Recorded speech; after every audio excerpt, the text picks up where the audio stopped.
Hello guys, board आवा YouTube channel में आप सभी का स्वागत है। तो प्रोजेक्ट रेल का हम लोग हिंदी ऐच्छिक का सेट 3 का सॉल्यूशन आज करवाएंगे।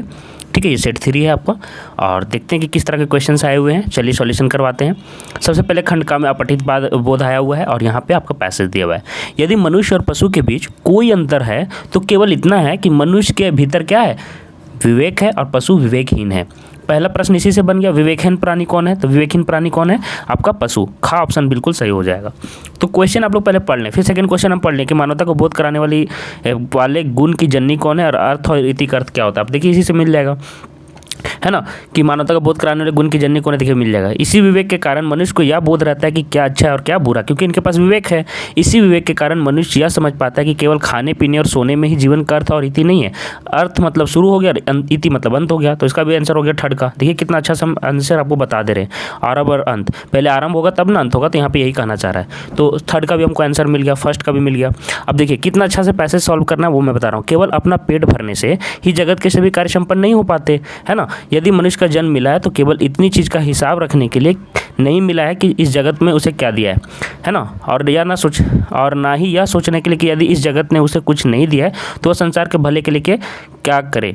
समझ में आ रहा है? तो ये देखिए भला का जो हम लोग को ज्ञान होगा, मानवता का बोध कराने वाले इस गुण विवेक की जननी का नाम शिक्षा है। ठीक है, तो विवेक की मानवता का बोध कराने वाली गुण की जननी कौन है? तो आप लोग को मानवता का बोध कराने वाले गुण की जननी यहाँ देखिए दिया हुआ है। मानवता का बोध कराने वाले इस गुण विवेक की जननी का नाम शिक्षा है। तो यहाँ पे क्या बोल रहा है कि मानवता का बोध कराने वाली गुण की जननी कौन है? तो गुण की जननी देखिए, गुण विवेक की जननी का नाम शिक्षा है। तो यहाँ पे क्या हो जाएगा? शिक्षा। ठीक है, जननी का नाम क्या है? शिक्षा। तो याद रहेगा, घ ऑप्शन इसका बिल्कुल सही हो जाएगा सेकंड का। चलिए, उपयुक्त गद्यांश के लिए उपयुक्त बोल रहा है कि शीर्षक कौन सा होगा, सबसे सही शीर्षक कौन होगा? तो विवेक होगा या शिक्षा होगा। तो यहाँ पे देखिए पूरा पैसेज में किसके ऊपर लिखा हुआ है? विवेक का आया हुआ है, विवेकहीन, है ना। तो का हिसाब के इसलिए जगत उसे क्या दिया है? इस जगत ने उसे कुछ नहीं दिया। इस संसार के भले के लिए क्या कार्य हो, मानवता को बोध कराने वाले इस गुण विवेक की जननी का नाम शिक्षा है।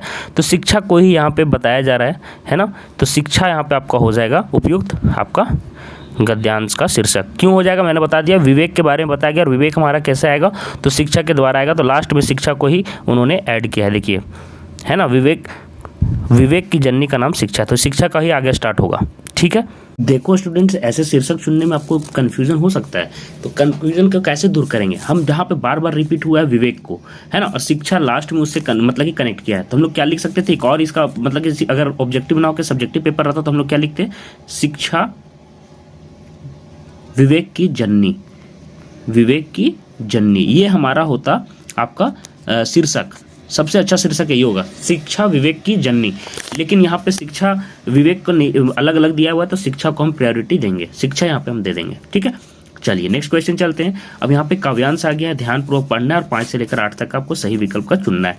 चलिए देख लेते हैं। यहाँ पे देखिए, देख लीजिएगा पढ़ के। अब देखिए क्वेश्चन नंबर 5 में क्या बोल रहा है, गौमुखी। यहाँ पे देख लीजिए और पढ़ ही लेते थोड़ा बहुत। यह सच है, अब तक लौट कर चलो तुम घर को, सोच चौके सब सुनकर अटल के कई सबर को, सबकी रानी की और अचानक देखा, सबने रानी की और अचानक देखा। पढ़ लेना, बहू से ही हा गौमुखी गंगा, सब यही सब है। चलिए देखते हैं कि गौमुखी गंगा कहकर किसे इंगित किया गया है। तो 6 का 5 नंबर का आंसर क्या हो जाएगा? 5 का आपको खा हो जाएगा, कैकई को। ठीक है, 5 का कैकई। अब लौट चलो तुम घर को, ये किसी घर लौटने के लिए कहा जा रहा है, किसे घर लौटने के लिए कहा जा रहा है? 6 का हो जाएगा राम जी को, है ना। विधु लेखा में विधु से आशय है, विधु से क्या आशय है? क्वेश्चन नंबर 7 का हो जाएगा चांद। ठीक है, चांद हो जाएगा। 8th नंबर क्वेश्चन देखिए, दुर्बलता का विशेष चिन्ह किसे बताया गया? तो 8th का ऑप्शन नंबर घ सही हो जाएगा, उपयुक्त सभी, कसम भी, सौगंध भी और शपथ भी। ठीक है, तो उपयुक्त सभी हो जाएगा। ठीक है, तो सारे क्वेश्चंस हो गए यहाँ तक। अब चलिए रचनात्मक लेखन तथा अभिव्यक्ति पर चलते हैं। हाँ, तो 9th नंबर क्वेश्चन में देखिए पूछ रहा है संचार शब्द में कौन सा धातु है? तो क्वेश्चन नंबर 9 का आपका आंसर हो जाएगा खा, चर धातु। ठीक है, 10th नंबर क्वेश्चन देखिए पूछ रहा है कि इस पत्रकारीय लेखन के अंतर्गत क्या क्या आते हैं? तो 10th का ऑप्शन नंबर घ हो जाएगा, उपरोक्त सभी, क्योंकि देखिए ये सभी आते हैं, संपादकीय, समाचार, आलेख, तो हो जाएगा उपरोक्त सभी घ ऑप्शन।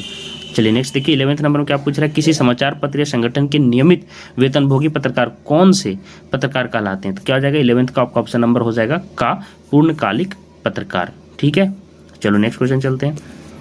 भारत में एफएम की शुरुआत कब हुई? एफएम में गाना भी आप लोग सुनते होंगे। 12 का हो जाएगा आपको आपका कौन सा ऑप्शन सही हो जाएगा 12 का, याद रखिएगा, यहाँ पे पूरा डेट के साथ मैं आपको बता दे रहा हूँ, 23 जुलाई 1977। इसका ऑप्शन नहीं मिल पा रहा है तो आप लोग देख के बताइएगा अगर कोई भी क्वेश्चन नंबर 12 का आंसर जानते होंगे तो, ठीक है। क्वेश्चन नंबर 13 देखिए, रेडियो जनसंचार का कौन सा माध्यम है, तो 13 का आपका ऑप्शन नंबर खा हो जाएगा श्रव्य।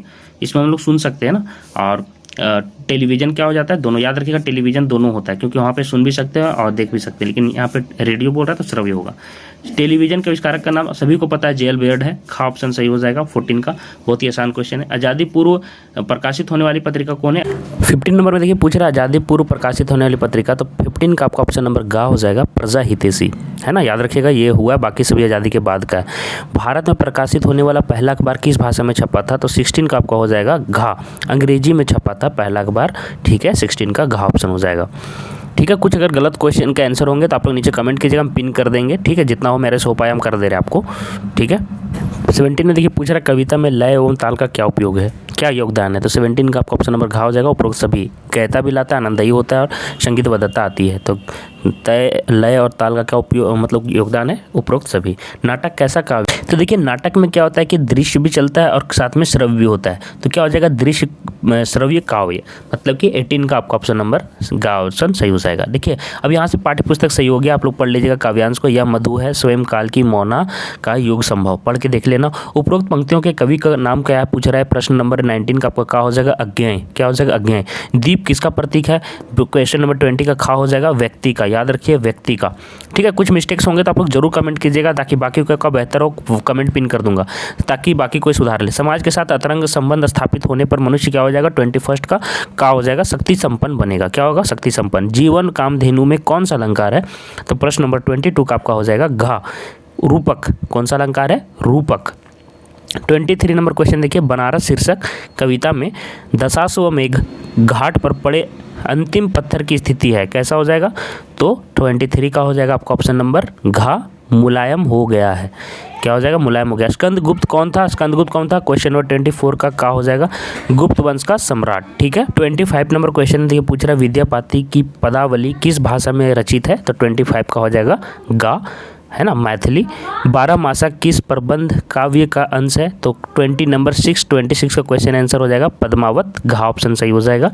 27 नंबर देखिए, ढाक के जंगल का अर्थ क्या हो जाएगा, घा, गा, पलास का जंगल, ढाक के जंगल मतलब पलास का जंगल, ठीक है। अब यहाँ से देखिए क्या गद्यांश के यहाँ पे गद्यांश दिया हुआ है, उसको पढ़ के आपको 28 से 31 तक का आंसर देना है। जन्म भर के साथी की चुनावट मिट्टी के ढेलों पर छोड़ना कैसी बुद्धिमानी है, जन्म भर के साथी की चुनावट मिट्टी के ढेलों पर छोड़ना कैसी बुद्धिमानी है, ठीक है। आगे देखो क्या दिया, अपनी आंखों से जगह देखकर अपने हाथ से चुने हुए मिट्टी के डगलों पर भरोसा करना क्यों है, लाखों करोड़ों कोस दूर बैठे, ठीक है, बड़े बड़े मिट्टी और आग के ढेलों मंगल और शनिश्चर और बृहस्पति की कल्पित चाल के कल्पित भरोसा करना क्यों अच्छा है।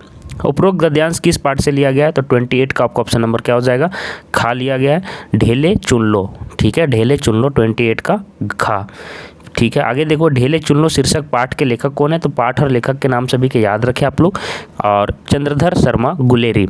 ढेले चुनकर क्या किया जाता है वो पूछ रहा है, तो क्वेश्चन नंबर 30 का आंसर हो जाएगा का, विवाह किया जाता है, क्या किया जाता है, विवाह।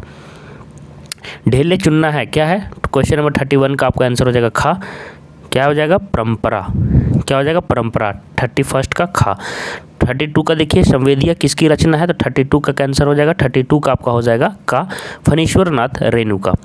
प्रेमधन जी किसे भाषा मानते थे, किसे मानते थे, क्वेश्चन नंबर 33 का हो जाएगा घा ऑप्शन, ठीक है, इनमें से कोई नहीं, ठीक है। तो प्रेमधन जी किसे भाषा मानते थे, अगर आप जानते हैं तो नीचे कमेंट कीजिएगा, ठीक है।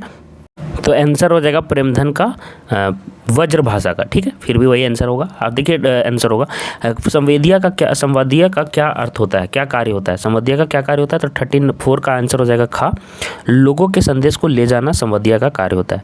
हर गोविंद ने बहुरिया को कहाँ की लक्ष्मी बताया, कहाँ की लक्ष्मी बताया है, प्रश्न नंबर 35 का आंसर हो जाएगा खा, गाँव की, क्या हो जाएगा गांव की, ठीक है, कहाँ की लक्ष्मी बताया, गांव की। सिंगरौली का नाम किस पर्वतमाला से निकला है, तो 36 का खा हो जाएगा श्रृंगा वली, श्रृंगावली। 37 नंबर देखिए, दूसरा देवदास कहानी की नायिका कौन है? तो 37 का आंसर हो जाएगा का, पारो। कौन है? पारो।